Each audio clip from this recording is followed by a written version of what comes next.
بسم اللہ الرحمن الرحیم۔ ائمہ اکرام کی ذمہ داریوں میں سے ایک ذمہ داری جو اس وقت بہت ضرورت ہے، عوام سے خصوصی لگاؤ اور قرب پیدا کرنا چاہیے۔ اپنے علم کی وجہ سے امتیازیت اور کبر میں مبتلا ہو کر عوام سے دور ہو جانا اور ممبر سے نیچے نہیں اترنا، مصلی سے نہیں ہٹنا، اپنے منصب میں تھوڑا نیچے اتر کر عوام سے گھل مل کر کام نہ کرنا، یہ بہت بڑا نقصان ہے جس وقت نو فارغ یا ناسمجھ ہمارے دوستوں میں پایا جاتا ہے۔ ایک امام کی ذمہ داری ہے کہ عوام سے ایسا تعلق ہو جیسے گھر کے افراد سے تعلق ہوتا ہے۔ گھر کے افراد کے حق میں جس طرح خیرخواہی ہوتی ہے، ویسی خیرخواہی اپنے مصلیوں کے ساتھ ہونا چاہیے۔ اپنی عوام سے بے تعلقی ان کی گمراہی اور اپنے متعلق بدنامی کا ذریعہ ہے۔ جو امام جتنا تعلق دار ہوگا اس کے دنیا کے کام بھی اتنے ہی آسانی سے نمٹ جاتے ہیں۔ اس کا ذکر آیا تھا نا عوام سے تعلق ہونے پر، تو ظاہر سی بات ہے کہ اگر بے تعلقی کے ساتھ رہیں گے تو ہمارے پیچھے وہ نماز پڑھیں گے لیکن عقیدے اور مسائل سیکھیں گے کسی اور سے۔ تو ہم 20 سال امامت کر لیں، 40 سال امامت کر لیں، لیکن ہمارا کسی سے خصوصی لگاؤ نہیں ہے، تعلق نہیں ہے، تو نکل جانے پر کوئی ایک بھی افسوس نہیں کرے گا اور نہ کمیٹی سے پوچھے گا، نہ صدر متولی سے پوچھے گا کہ امام صاحب کو کیوں نکالا ہے، کچھ بھی نہیں پوچھیں گے۔ چنانچہ تعلق بڑھانے کے لیے کیا چیزیں ضروری ہوتی ہیں عوام سے؟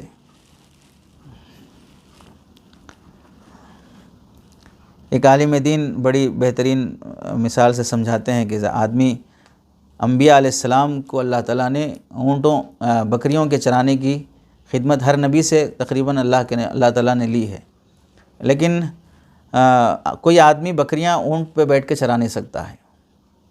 بکریاں چرانے کے لیے اونٹ سے نیچے اترنا پڑے گا۔ تو عالم کا اپنے مقام سے نیچے نہ اترنا گویا کہ اونٹ پر بیٹھے رہنا اور بکریاں چراتے رہنا، اس سے کہاں قابو میں آئے گا؟ تو اپنے منصب سے تھوڑا نیچے اتر کر کام کرنا چاہیے۔ اور ایک بڑے بزرگ گزرے ہیں دعوت تبلیغ کے، ڈاکٹر اختر عزیز صاحب رحمۃ اللہ علیہ، وہ فرمایا کرتے تھے کہ سراحی جتنا اکڑی رہتی ہے اتنے ہی برتن خالی رہتے ہیں۔ جیسے اب وہ جگ ہے پانی کا، خالی گلاس ہے، اب وہ جگ جھکنے تیار نہیں ہے تو گلاس میں پانی کیسے آئے گا؟ حالانکہ خالی گلاس ہے، بھرا ہوا جگ ہے۔ تو ایسے عالم علم سے بھرا ہوا ہے، عوام علم سے خالی ہے، لیکن انہیں علم دینے کے لیے جھکنا عالم کو پڑتا ہے۔ تو اس طرح اگر تواضع رہے گی، جھکنا رہے گا، آدمی ایک دوسرے کے ساتھ اخلاق سے پیش آئے گا تو عوام عالم کے علم سے استفادہ کرے گی۔ تو اس کے لیے بتایا جاتا ہے کہ جس سراحی میں پانی یا چائے دودھ جو بھی چیز ہے وہ بھری ہوئی ہو، اور لینے والی جو پیالی ہے، پیالہ ہے، گلاس ہے، کپ ہے، وہ خالی ہو، اور پھر سراحی جو بھری ہوئی ہے اس کا ڈھکن بھی تھوڑا کھلا ہوا ہو، بھرا ہوا ہے لیکن ڈھکن بند ہے، تو بھی خالی آدمی کیا فائدہ اٹھائے گا؟ اور دونوں میں قربت بھی ہو، سراحی وہاں ہے، گلاس وہاں ہے، ہم پھینک کے تھوڑی ڈالیں گے پانی، تھوڑا قربت بھی ہونا چاہیے۔ اور پھر جو پیالی ہے وہ خالی بھی ہو کہ بھئی میں لینے کی خاطر ہوں بول کے، عوام میں بھی وہ طلب ہو کہ میں عالم سے سیکھوں، میں اپنے امام صاحب سے سیکھوں، یہ طلب عوام میں بھی ہونا چاہیے، تب جا کے ایک کا فیض دوسرے میں منتقل ہو سکتا ہے، ورنہ اس کے بغیر نہیں ہوگا۔ متواضع عالم بافیض عالم ہوتا ہے، متکبر عالم بافیض نہیں بن سکتا ہے۔ جس میں تکبر آ جاتا ہے اس کا علم نہ شاگردوں میں منتقل ہوتا ہے، اس کا علم نہ قوم میں منتقل ہوتا ہے۔ ہمارے اکابرین کو دیکھیں کہ وہ اپنے اپنے دور میں کیسے عوام سے تعلق رکھتے تھے۔ دارالعلوم دیوبند کے مفتی اعظم گزرے ہیں، مفتی عزیز الرحمن صاحب رحمۃ اللہ علیہ، فتاویٰ دارالعلوم دیوبند کے پہلے مرتب ہیں۔ وہ اپنے دارالعلوم میں جب تھے تو دیوبند کی بستی کی عورتیں، بوڑھیاں جب صبح ہوتی تو مارکیٹ سے سبزی لانے کے لیے اپنے گلی کی عورتوں کے گھروں پہ جاتے کہ مائی آپ کو کچھ سبزی چاہیے، ٹماٹے چاہیے، آپ کو بھنڈی چاہیے، ترکاری چاہیے، جو ان کو چاہیے وہ سب لکھ لیتے، لے لیتے، کوتمیر ہونا ہے، پودینہ ہونا ہے، پھر جا کر لا کے مارکیٹ سے لا کے دیتے۔ اور کبھی کبھار غلطی ہو جاتی، بھئی انہوں کوتمیر بولے تھے وہ پودینہ لا دیے، تو پھر واپس جا کے مارکیٹ سے لا کے دے کے جاتے، جبکہ دارالعلوم دیوبند میں مفتی اعظم ہیں، دارالفتہ میں بیٹھ کے فتاویٰ لکھتے ہیں۔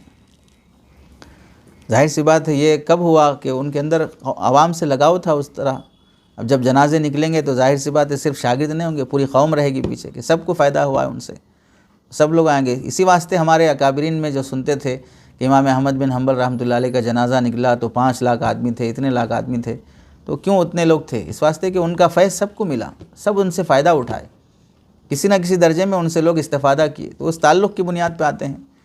تبلیغی جماعت کے ساتھیوں میں بھی یہ خوبی ہے کہ وہ پرانے ہیں، عہدیدار بھی ہوتے ہیں، مالدار بھی ہوتے ہیں، لیکن کسی عام آدمی کو جماعت میں نکالنا ہے تو بیچارے وہ کیا کرتے؟ اس کا تھیلا اٹھاتے، اس کا بستہ لیتے، اس کو گاڑی تک لے جاتے، کار تک جاتے، اس کی نصرت کو جاتے، تو خوبی ہے کسی درجے میں۔ تو اس درجے کا تعلق کسی نہ کسی درجے میں ہمیں اپنی عوام سے رکھنا چاہیے۔ اللہ کے نبی علیہ السلام ایسا نہیں کہ بھئی کوئی صحابہ اکرام میں سے آ کے پوچھتے تو ہی بتاتے، بلکہ کتنے وہ جگہ ہیں جہاں پر اللہ کے نبی علیہ السلام نے خود صحابہ سے سوال کیا، کیا تم جانتے ہو اتدرون من المفلس؟ کیا تم جانتے ہو کہ مفلس کون ہے؟ کیا میں تمہیں ایسی بات بتاؤں؟ کیا میں تمہیں ایسا کلمہ بتاؤں؟ میں تمہیں ایسی صورت بتاؤں جس کے پڑھنے سے مغفرت ہوتی ہے، جس صورت میں اللہ نے شفا رکھی ہے؟ یہ سب سوالات کون کر رہے ہیں؟ اللہ کے نبی علیہ السلام خود کر رہے ہیں۔ تو مطلب یہ ہوا کہ قوم آ کے پوچھے تو بتاؤں گی، ایسا نہیں ہے، قوم میں پوچھنے کا جذبہ خود پیدا بھی کر رہے ہیں، اور جب جذبہ پیدا ہو گیا تو اب صحابہ تمنا کر رہے ہیں کہ بھئی ادب کی وجہ سے ہم پوچھ نہیں سکتے، لیکن کوئی اعرابی آئے، کوئی دیہاتی آئے تو آ کر وہ پوچھے تو ہم اس کے سوال سے ہم فائدہ اٹھائیں گے۔ تو عوام کو خود طلب پیدا کرنا چاہیے تاکہ وہ ہمارے علم سے استفادہ کر سکیں۔ بے طلبی یہ سب سے بڑی بیماری ہے۔ ڈاکٹر کے پاس آدمی جاتا ہے، یا بھوک نہیں لگ رہی ہے، بھوک کی دوا دے دو۔ بھوک نہ ہونا بیماری ہے، طلب کا نہ ہونا اس سے بڑی بیماری ہے۔ اب لوگوں میں دیکھو کہ طلاق کے مسائل، پراپرٹی کے مسائل، ابھی تو چل رہے ہیں نا کہ بیٹی خود باپ کو گھر سے باہر نکال رہی ہے پراپرٹی کی خاطر، پارٹنرشپ کے مسائل، سب اتنے مسائل ہیں جس کی وجہ سے آدمی ایک دوسرے کے خون کے پیاسے ہو گئے۔ تو اب عالم کی ذمہ داری ہے، امام کی ذمہ داری کہ ان سارے مسائل پر خود بیانات کے موقع سے یا کسی ایک نماز کے بعد مسائل کا سیشن مستقل رکھے۔ لوگ لڑ کے مر رہے ہیں، اور پورا ختم ہونے کے بعد، فنا ہونے کے بعد مسئلہ پوچھنے کے لیے، آپ دفنانے کے علاوہ کیا رہتا ہے؟ اب کچھ بھی نہیں رہتا ہے۔ مسائل بہر صورت بتاتے رہنا چاہیے، مسائل کا حل ہو۔ مظاہر العلوم کے اکابر علماء میں سے ایک مفتی صاحب گزرے ہیں، مفتی اسعد اللہ صاحب۔ جمعہ کی اذان ہو گئی، مظاہر العلوم کے سامنے ایک بندہ جو ہے وہ ٹھیلا بنڈی لگاتا تھا، غیر مسلم تھا۔ ایک طالب علم خریدنے کے لیے آیا تو ٹھیلے والے نے کہا کہ بیٹا تم خریدنے کے لیے آئے ہو، میں جو خریدنا ہے دے دوں گا، لیکن میں نے ملا جی سے، یعنی مظاہر العلوم کے جو استاذ ہیں اور ناظم ہیں مفتی اسعد اللہ صاحب رحمۃ اللہ علیہ، ان سے میں نے سنا ہے کہ اذان جمعہ کے بعد خریدنا تمہارے یہاں اچھا نہیں ہے۔ یہ کون کہہ رہا ہے؟ غیر مسلم بنڈی والا کہہ رہا ہے، جو مدرسے کے سامنے بنڈی لگا کے کھڑا ہے، طالب علم سے کہہ رہا ہے۔ اب اسے اندازہ کرو کہ غیر مسلم کو کہاں سے معلوم ہوا؟ بول رہا ہے میں نے ملا جی سے سنا ہے۔ تو کوئی تو تعلق کی بات تھی نا، کہ اس زمانے میں علماء کا تعلق غیر مسلموں سے بھی اتنا تھا کہ وہی مسائل بتا رہے۔ طالب علم کو بول رہا کہ اذان جمعہ کے بعد خریدنا تمہارے پاس اچھا نہیں ہے۔ ظاہر سی بات ہے صحبت کے نتیجے میں یہ چیز حاصل ہوئی ہے، علماء کی صحبت سے۔ اور اپنے دارالعلوم دیوبند کے اکابر علماء میں سے گزرے حضرت مولانا رفیع الدین صاحب رحمۃ اللہ علیہ۔ میرٹھ میں ایک صاحب سونے کا کاروبار کرتے تھے، ایک مولوی صاحب گئے ان کے پاس، ان صاحب کے پاس جو سونے کا کاروبار کرتے تھے، ان کو کپڑوں میں چاندی کا ورک کرانا تھا، تو کام کرا لیے، اتفاق سے پیسہ لانا بھول گئے۔ تو اب وہ دکاندار سے کہے کہ بھئی میں چاندی کا ورک تو کرا لیا لیکن میرے پاس پیسہ نہیں ہے۔ اس زمانے میں ابھی بھی آپ ویب سائٹ پر دیکھیں گے تو سونا چاندی ادھار بیچنا کیسا ہے۔ اب تو فتویٰ یہ ہے کہ ادھار بیچنا جائز ہے، اس واسطے کہ یہ بیع صریف میں داخل نہیں ہے، سونا سونے کے بدلے، چاندی چاندی کے بدلے نہیں ہے۔ جو کرنسی ہے وہ مستقل ثمن ہے، وہ سونے چاندی کے حکم میں نہیں ہے۔ اس واسطے آپ سونا خرید کر ادھار رکھ سکتے ہیں، لیکن پہلے یہ فتویٰ تھا کہ چونکہ یہ بھی ثمن ہی ہے اور سونا چاندی بھی ثمن حقیقی ہے، تو سونے کو سونے کے بدلے نقد ہونا، یدم بیدن ہونا، اور مجلس کا متحد ہونا بھی ضروری ہے، ادھار بھی نہیں ہونا چاہیے۔ تو اب اس صورت میں اب یہاں پر ادھار بھی ہوگا اور مجلس الگ الگ ہو جائے گی، یعنی مطلب سونا چاندی اب لے لیے، پیسہ بعد میں دے رہے ہیں۔ تو وہ صاحب دکاندار منع کیے کہ بھئی فتویٰ یہی ہے کہ ادھار بیع صریف منع ہے، اب چاندی کا کام کرا لی، میں آپ کیسے چھوڑ سکتا ہوں؟ تو اب یہ صاحب کیا کہنے لگے کہ ٹھیک ہے میں ایک کرتا لے جاتا ہوں، بعد میں قیمت دے دوں گا. تو اس پہ راضی نہیں ہو کہ بھئی ادھار درست نہیں ہے. اچھا چلو ایسا کرو کہ بھئی کرتا آپ ہی رکھ لو، تو میں بعد میں لا کے دیتا ہوں. بھئی یہ تمہاری امانت ہے، میں کیوں رکھوں گا؟ تو حل کیا ہے اب؟ تو اب دکاندار صاحب کہنے لگے کہ میں ایسا کرتا ہوں کہ تم میرے پاس سے 100 روپے قرض لے لو، تم میرے پاس سے 100 روپے قرض لے لو، اور قرض لے کر اس کا جو اجرت بیٹھتی ہے چاندی کا ورک کرانے کی، وہ اجرت مجھے دے دو، اور تمہارا سمن اور اجرت کا معاملہ تو ہو گیا، قرضہ بہر صورت وہ الگ معاملہ رہے گا. یہ کون بتا رہے ہیں؟ دکاندار بتا رہے ہیں. یہ تعجب ہو گیا کہ بھئی آپ کو کیسے یہ مسئلہ معلوم ہے؟ تو بولنے لگے کہ مولانا شاہ رفیع الدین صاحب رحمۃ اللہ علیہ سے میں نے مسئلہ سنا ہے. تو اب دیکھیے کہ آدمی جس فیلڈ کا ہے اس فیلڈ کے مسائل علماء سے معلوم کر رہا ہے، اور مستحضر ہے، اور اس پر عمل بھی ہے اس کا. یہ کب ہے؟ جبکہ عوام کا علماء سے رابطہ ہے، تعلق ہے. نماز پڑھائے، سلام پھیرے، لوگ ابھی چہرے پہ ہاتھ پھیرنے سے پہلے امام صاحب سیڑھیوں پہ ہیں، ایسے کیسے ہوگا؟ امام ابو حنیفہ رحمۃ اللہ علیہ کے واقعات میں لکھا ہے، حضرت پیر صاحب نے بھی لکھا کہ جب حضرت حج سے فارغ ہوئے تو حلق کرانا ہے، تو نائی کے پاس گئے تو اور پوچھا بھئی بکم تحلیق، کتنے میں حلق کراؤ گے؟ تو حجام کہنے لگا کہ حج کے مناسک پر میں بھاؤ تاؤ کرنا نہیں چاہتا ہوں. بھئی آپ جو حلق کرا رہے ہیں یہ مناسک حج میں سے ہے نا. حج کے بعد حاجی کو حج کرانا، 10 ذی الحجہ کو جو 4 کام رہتے ہیں اس میں سے طواف زیارت ہے، پھر اس کے بعد قربانی ہے، پھر اس کے بعد حلق ہے، یہ ایسا رمی جمرات ہے. تو اس میں آپ حلق تو حج کے اعمال میں سے ہے، اس پر میں کیا بھاؤ تاؤ کروں؟ جو دینا ہے دے دو. ٹھیک ہے، یہ خود اس کی بڑی بات ہے. پھر اس کے بعد جب بیٹھے تو حضرت امام ابو حنیفہ رحمۃ اللہ علیہ سر آگے کیے تو بائیں طرف کا حصہ آگے کیے. تو نائی کہنے لگا کہ عجیب آدمی ہو، دائیں طرف کا حصہ آگے کرو، پہلے دائیں طرف سے کرنا سنت ہے. امام ابو حنیفہ کو سمجھا رہا ہے. پھر اس کے بعد جب وہ اس طرح چلانے کے لیے سر پہ رکھا تو امام ابو حنیفہ خاموش بیٹھے رہے تھے. ارے خاموش بیٹھو، بسم اللہ بولو. تو امام ابو حنیفہ سے کہہ رہا ہے. اور پھر اس کے بعد جب فارغ ہو گئے تو حضرت امام ابو حنیفہ رحمۃ اللہ نے اجرت ادا کی، تو وہ نائی کہنے لگا کہ 2 رکعت نماز بھی پڑھ لو. تو یہ امام ابو حنیفہ کو سمجھا رہا ہے. تو تعجب سے پوچھا کہ بھئی آپ یہ سارے مسائل کہاں سے سیکھے؟ تو نائی کہنے لگا کہ یہاں پر عطا ابن ابی رباح رحمۃ اللہ علیہ کی مجلس لگتی ہے، میں اس مجلس میں جاتا ہوں. تو اس زمانے کے نائی کو بھی اپنے شعبے کا، اپنے فیلڈ کا علم ہے، وہ اپنے پاس آنے والے کو بتاتا ہے. یہ تعلق کی وجہ سے ہی ہے نا. کہ اب ہمارا حال ہے کہ ہماری عوام نہ درس قرآن میں بیٹھنا چاہتی ہے، نہ درس حدیث میں بیٹھنا چاہتی ہے، نہ درس مسائل میں بیٹھنا چاہتی ہے، صرف درس فضائل ہی کافی ہے اس کے لیے. تو پھر کہاں سے یہ سارے مسائل معلوم ہوں گے؟ علماء سے گہرا تعلق کہاں سے قائم ہوگا؟ ہماری ذمہ داری ہے کہ ہم ان کے اندر وہ طلب پیدا کریں. امام ابو حنیفہ رحمۃ اللہ علیہ کا ہی واقعہ ہے کہ آپ کے پڑوس میں ایک نوجوان تھا، شراب کی عادت لگ گئی تھی. بے خودی میں وہ اشعار پڑھتا تھا، اذاؤنی وائی فتن اذاؤنی لیوم کریہت و سداد صغر. دنیا نے میری ناقدری کی، مجھے ضائع کر دیا. اور کیسے نوجوان کو ضائع کر دیا؟ فوج میں کام کرنے کے قابل تھا میں. تو یہ اشعار نشے کی حالت میں پڑھتا تھا. امام ابو حنیفہ رحمۃ اللہ علیہ جب اپنے گھر میں نماز میں مصروف رہتے تو وہ اشعار ان کو سنائی دیتے تھے. چند دن اشعار نہیں سنائی دیے تو پوچھا بھئی کہاں ہے نوجوان؟ پتہ چلا کہ پڑوسیوں نے شراب پی کے گڑبڑی کرنے کے پریشان ہو کے پڑوسی جا کے جیلر کو اور پولیس کو کیس کر کے اس کو اندر کرا دیے ہیں. امام ابو حنیفہ رحمۃ اللہ علیہ گئے، جیلر سے بات کیے، جو کچھ بھی اسے پیسہ دینا تھا، جو کچھ بھی رہائی کے لیے خرچہ تھا، اس کی بد اخلاقی یا جو بھی چیزیں برداشت کیے. پھر اس کے بعد اس نوجوان کو چھڑا کر لائے. پھر اس سے پوچھا بھئی کیا ہم نے تمہیں ضائع کر دیا؟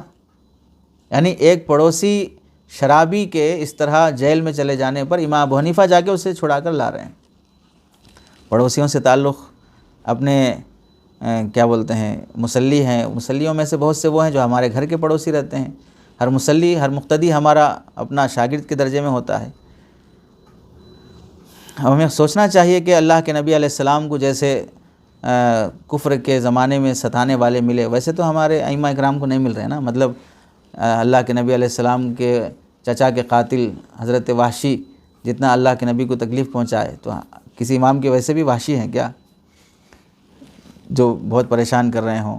یا جیسے ابو سفیان نے جیسے اللہ کے نبی علیہ السلام کو پریشان کیے تھے ویسے کوئی پریشان کر رہے ہوں؟ یا جیسے حبار ابن اسود حضرت زینب رضی اللہ تعالیٰ عنہ کے شہید کر دینے کا ذریعہ بنے تھے، ویسے تو نہیں ہیں۔ ظاہر سی بات اتنے زیادہ نہیں ہے کہ کوئی ہمیں پتھر مار رہا ہو، کوئی ہمیں گالیاں دے رہا ہو، کوئی گلے میں چادر ڈال کے کھینچ رہا ہو، کوئی ہماری بیٹیوں کو طلاق دے رہا ہو۔ ایسے واقعات جو اللہ کے نبی علیہ السلام کے ساتھ پیش آئے ویسے تو نہیں آئے نا۔ تو وہ چیزیں ہمارے اندر آنی چاہیے کہ عوام کو دیکھ کر بدک جانا، عوام کے بارے میں ہمیشہ غلط تبصرے کرنا، یہ چیزیں نہیں ہونی چاہیے۔ ہمیشہ ذہن یہ اس طرف رہے کہ آدمی اپنی ذمہ داریاں پوری کرے، ضرورتوں کے پورا ہونے کا غم نہیں ہونا چاہیے، ذمہ داری کے پورا کرنے کا غم ہونا چاہیے۔ میری ضرورتیں پوری نہیں ہو رہی، یہ تنخواہ میں کیا ہوتا، اتنی آمدنی میں کیا چلتا، اتنا رہا تو کہاں پال سکتے، یہ نہیں ہونا۔ جو ذمہ داری وہ پوری کر لوں گا پہلے۔ ذمہ داریاں جو پوری کرتا ہے اللہ اس کی ضرورتیں پوری کر دیتے ہیں۔ ذمہ داری پوری کرنے والے کی ضرورت کبھی اللہ اٹکا کے نہیں رکھتے۔ کہیں نہ کہیں ذمہ داری پوری کرنے میں کوتاہی ہوتی ہے، وہیں پر ضرورتیں اٹک کے رہتی ہیں۔ حضرت تھانوی رحمۃ اللہ علیہ کے بارے میں لکھا ہے، حضرت علی میاں ندوی رحمۃ اللہ علیہ کے بارے میں لکھا ہے کہ پڑوس ملک کے جو بانی ہیں محمد علی جناح، ملک تقسیم ہونے کے بعد حضرت تھانوی یہاں سے ان کو خطوط لکھتے تھے کہ ملک کا اسلامی نظام کیسے ہونا چاہیے۔ حکمرانوں سے تعلق رکھا ان کی اصلاح و تربیت کی خاطر۔ علی میاں ندوی رحمۃ اللہ علیہ کی بھی یہاں کے اپنے زمانے کے اندرا گاندھی، راجیو گاندھی، ان لوگوں کی بھی ملاقاتیں اور ان کے خطوط اور ان کے ہدایات موجود ہیں۔ تو انسیت پیدا کرنا، دل جیتنے کی کوشش کرنا اور انہیں قریب کرنے کی کوشش کرنا، اجنبیت باقی نہیں رہنا۔ آدمی اگر کسی دکان سے 10 سال سودا خریدتا ہے تو ظاہر سی بات ہے کہ دکاندار سے تعلق اتنا ہو جاتا ہے کہ دکاندار کھاتا کھولنے تیار ہو جاتا ہے۔ اب نقد دینے کی ضرورت نہیں ہے، ادھار لے لیتے رہو، مہینہ ہونے کے بعد دے دو بول کے بھی بہت سے دکاندار تعلق کی بنیاد پر دے دیتے ہیں۔ ہمارے بچوں کو ابو بکر، عمر وغیرہ بازو دکان سے جا کے 10 بار لا لیے، اگر کوئی 5 روپے 10 روپے کی چیز دینا ہے تو دکاندار بولتا ٹھیک ہے کل لا کے دے دو بولتا ہوں۔ یعنی چھوٹے بچوں پر بھی بھروسہ آ جاتا ہے جب تعلق بڑھ جاتا ہے آدمی کو۔ تو امام اور مقتدی کا تعلق تو اور زیادہ مضبوط ہونا چاہیے۔ کرنے والے کرتے ہیں، اللہ کے بندے۔ بھٹکل ہمارے مفتی صاحب کے ساتھ جانا ہوا تھا، تو وہاں پر ایک قاضی صاحب ہیں، قاضی عبدالرب صاحب۔ تو بھٹکل کی تاریخ یہ ہے کہ وہاں تقریباً 1100 سال سے دارالقضاء چلتا ہے وہاں پر۔ 1100 سال جب سے مسلمانوں کی یہاں حکومت رہی ہے تب سے دارالقضاء چلتا ہے وہاں پر، اور 200 سال کے مقدمات کی پوری تفصیلات فائل ابھی بھی کاغذی رکھی ہوئی ہے، 200 سال کی، سرکاری حکومتوں میں رکھی ہوئی نہیں ہوگی۔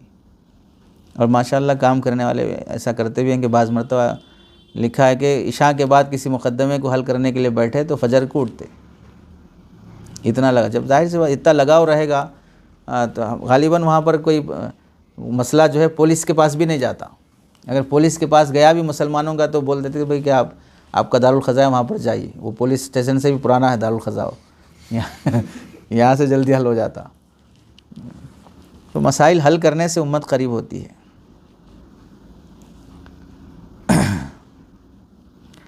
تو کہنا یہ ہے کہ بہر صورت آدمی بانجھ نہیں مرنا چاہیے، اپنے علم کو، اپنے کمالات کو، جو بھی اللہ نے نوازا ہے اسے دوسروں میں منتقل کرنا چاہیے۔ ہمارے میں کیا ہے، عالم بننے کی یا القاب لگا لینے کی اتنی زیادہ فکر سوار رہتی ہے کہ آدمی نسبت کی خاطر مرا جاتا ہے، قاسمی، مظاہری، ندوی، شاہی، فلاں، اس طرح نسبت تو رہتی لیکن مناسبت نہیں رہتی۔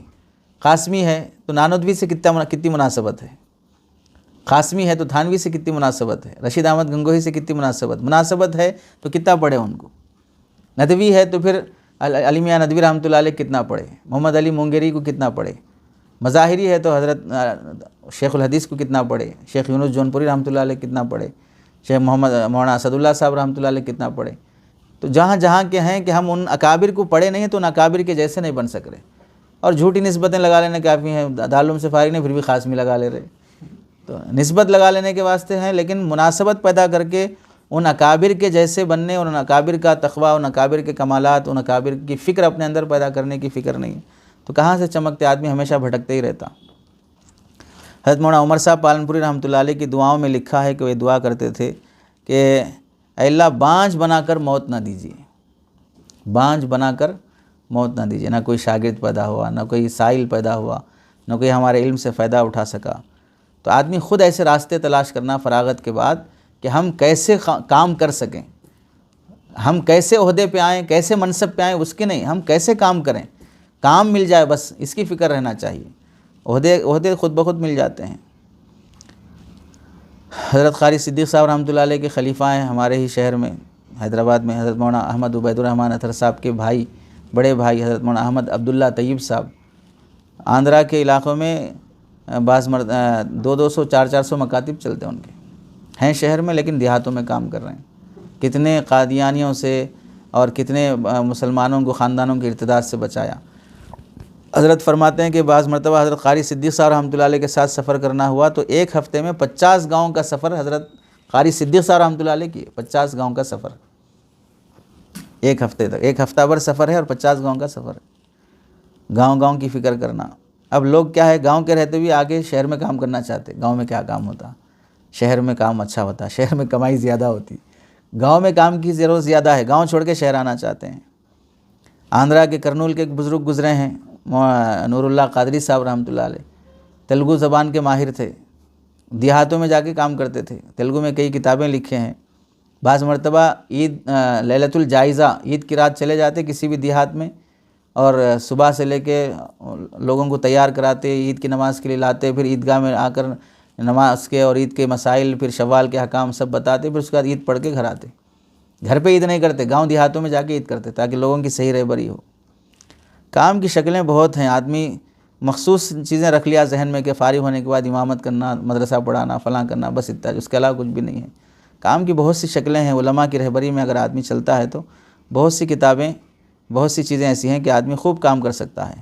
جیسے ائمہ اکرام ہیں، درس قرآن اگر شروع کرے گا امام، درس حدیث شروع کرے، درس فقہ شروع کرے، درس عقائد شروع کرے، درس قرآن نہیں ہے تو دوسرے لوگ جو آؤ قرآن فہمی بول کے بلا کے، قرآن فہمی کیا، وہ غلط فہمی میں مبتلا کر دے رہے۔ درس حدیث شروع نہیں کیا تو لوگ جو ہے غیر مقلدیت کے نام پہ حدیث کے دعوے دار بن کے لوگوں کو گمراہ کر رہے ہیں۔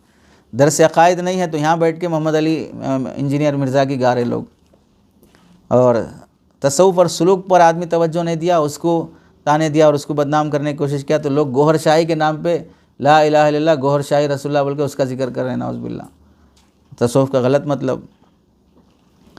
اور ایسے ہی اشراط الساعہ، قیامت کی علامتیں اور قیامت کے آثار کا صحیح مفہوم، حضرت مہدی کا ذکر، حضرت نزول عیسیٰ کا ذکر، یہ سب چیزیں صحیح نہیں سمجھایا تو ہر دن نیا مہدی پیدا ہو رہا سماج میں، لوگ اسے مانتے بھی چلے جا رہے ہیں اور شکیلی فتنے میں مبتلا ہو رہے ہیں۔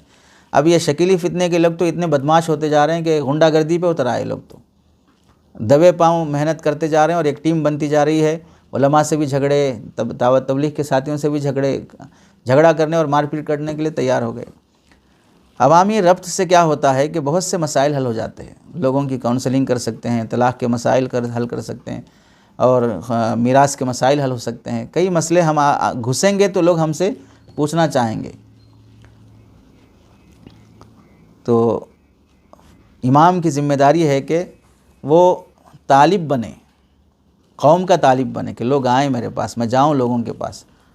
آدمی پہلے طالب بنے گا تو پھر مطلوب بن جائے گا، پہلے خود تھوڑا نچھاور ہوگا تو پھر لوگ اس کے لیے نچھاور ہونا شروع ہو جائیں گے۔ پہلے آپ صلی اللہ علیہ وسلم صحابہ اکرام کی کیسے دلجوئی کی مکہ مکرمہ کی زندگی میں، پھر جب مدنی زندگی آئی تو پھر صحابہ اکرام کتنا ادب و احترام، مکی زندگی میں کتنا آپ علیہ السلام کو ستایا گیا اور آپ خاموش رہے، برداشت کرتے رہے، اپنوں کی بھی تانے سنے، دوسروں کی بھی سنے۔ لیکن مدنی زندگی میں آنے کے بعد ایک پوری سلطنت تھی، وہ پوری بادشاہت تھی، وضو کا خطرہ بھی نیچے گرنے نہیں دیتے تھے۔ شروع سے ہی نہیں تھا نا یہ ماحول، شروع سے ہی ایسا چاہنے والے ہو گئے اسی لیے ایک صاحب کہتے ہیں کہ آدمی عمارت بنیاد سے بنایا تو اوپر تک جا سکتا نہیں، میں بنیاد میں کچھ بھی نہیں ڈالنا چاہ رہا ہوں، میں فرسٹ فلور سے بناتا ہوں۔ ارے نیچے کیا رہنا، پھر فرسٹ فلور سے بنایا تو بنیاد سے چلو نا، محنت نیچے سے کرتے چلو، ہر آدمی کا دل جیتنے کی کوشش کرو۔ اس لیے عوامی تعلق مضبوط ہونا چاہیے۔ چلیے اللہ سے دعا ہے کہ عمل کی توفیق دے۔